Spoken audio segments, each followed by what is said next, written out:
দাদা 2025 শেষ হয়ে আজকে 2026-এ পা দিল। নতুন বছরে কি বলবেন আমাদের দর্শকদের? সর্বপ্রথম আপনার চ্যানেলের মাধ্যমে যে সকল দর্শকরা আছেন তাদের নতুন বছরের শুভেচ্ছা এবং অভিনন্দন। সকলের বছর ভালো কাটুক। তো পশ্চিমবাংলায় ভালো থাকাই হচ্ছে এই তৃণমূল সরকারের একটা বড় চ্যালেঞ্জ।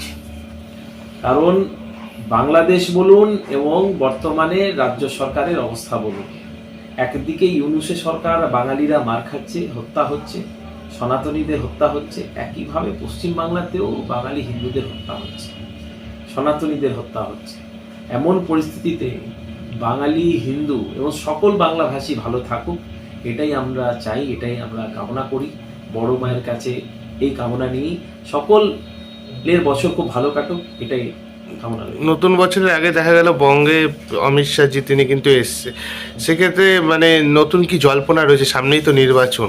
দেখুন, জল্পনা কল্পনা সেটা মিডিয়াতে সবসময় বলা যায় না, সেটা ওনারা উচ্চ নেতৃত্ব, নিশ্চিতভাবে ওনাদের একটা পরিকল্পনা আছে।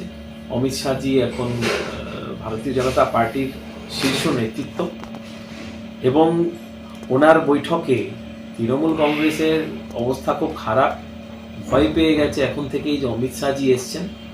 কি এমন রণনীতি, কি এমন কৌশল থাকবে, এটা নিয়ে তৃণমূল কংগ্রেসের খুব ভয়।